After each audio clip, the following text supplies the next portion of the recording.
The next stop on a road trip, and actually the major destination, was Yellowstone National Park.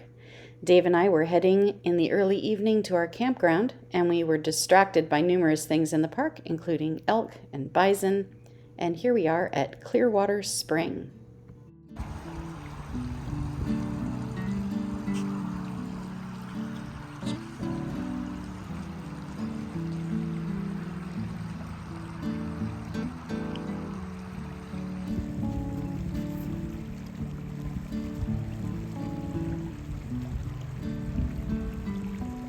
Step outside the restroom at the campground and kablam! Right in front of you, elk. This is camping at Bay Bridge Campground. It is just wall to wall, loop after loop, and we're kind of by the road, but we've at least got this little open spot. We're just grilling some bratwurst, and you know, Yellowstone is just like this, super crowded, but it's totally worth it. And just a note, I'm filming here because I am not monetized in any way, and I read the rules and it said if you're going to make money off of it, even individuals with just YouTube channels can't video, but I am not making money, so I can video. The next morning I made myself a pot of coffee and then went for a walk to stick out the recycling, and there's an elk. After breakfast, Dave and I headed for Old Faithful, stopping first for some beautiful views of Yellowstone Lake. We are joining the throngs for an 11:02 Old Faithful geyser eruption. It can go 10 minutes early or 10 minutes late, so we're hoping for an early eruption this time. No pets here. Of the 12,000 hydrothermal features at Yellowstone National Park, Old Faithful is arguably the most famous. Its regular eruptions expel 3,700 to 8,400 gallons of water into the air at a height of 90 to 184 feet.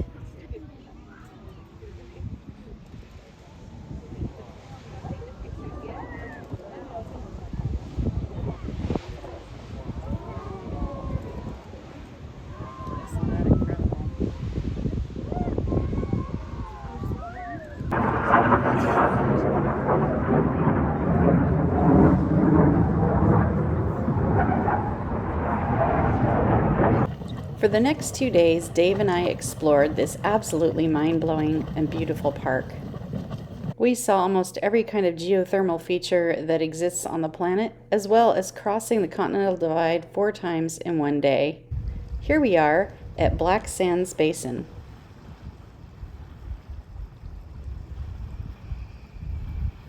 That one's Cliff Geyser. Maybe it's called that because it's made itself a little cliff right here. This is Green Spring.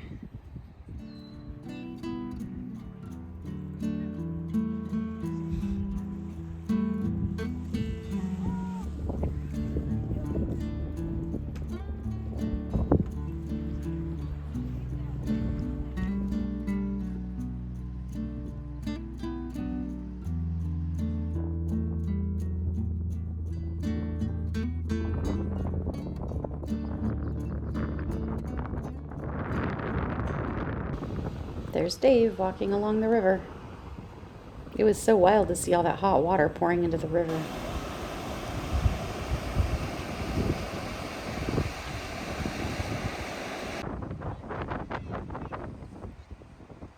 This was the Midway Geyser Basin, including the Blue Pool and the Grand Prismatic.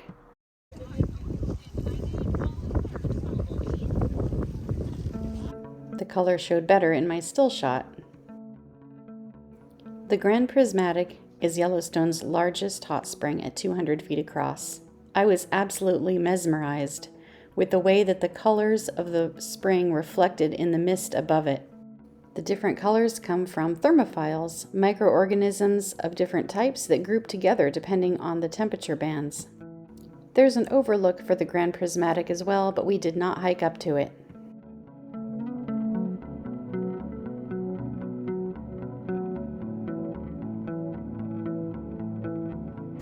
Well, here's our view for lunch.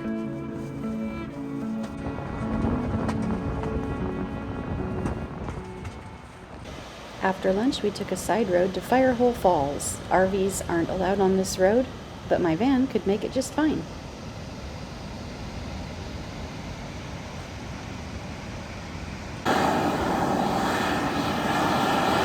This is Beryl Spring, Beryl, like the jewel. There are 4 hydrothermal features, all of which can be found in Yellowstone. This is a hot spring and a heat vent. The others are geysers, and my favorite, the mud pots.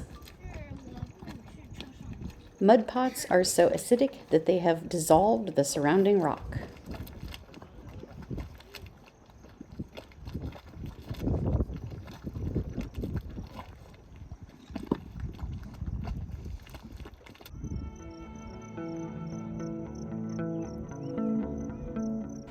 Our next stop was the Mammoth Hot Springs area.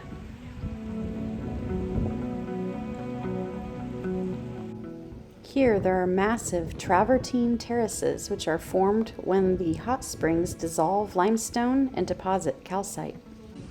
There were also a couple elk taking a nap here. They did not want to turn around for a picture at all.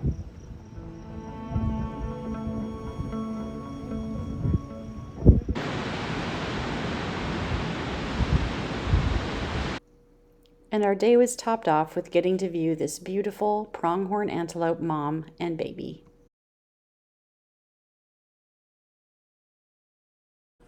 Stepping out of the van the next morning, I saw that our friendly neighborhood elk were still about.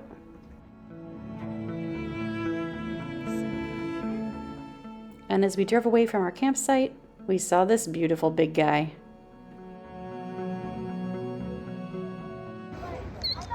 I am in the mud volcano area now. There's little killdeers running around in this one. Wildflowers, and I'm heading for that.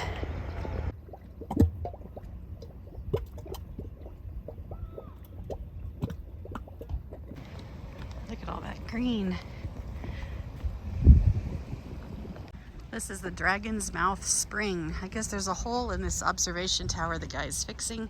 So he said, don't go up there, please. So I will not. And here is the Dragon's Mouth. Oh.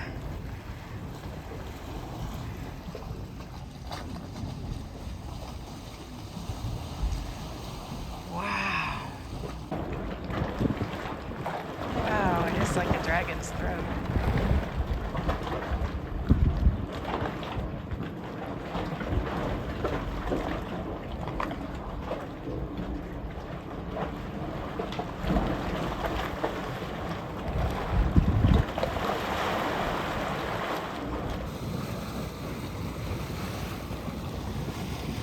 This is the mud volcano. Wow.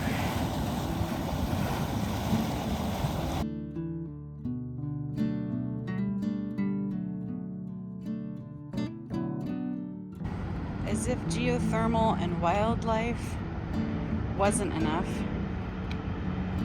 Yellowstone boasts its own Grand Canyon.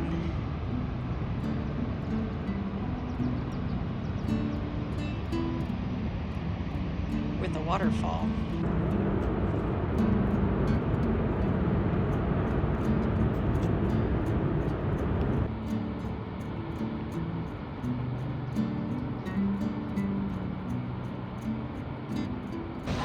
And we wrapped up our time in Yellowstone with a visit to Tower Falls.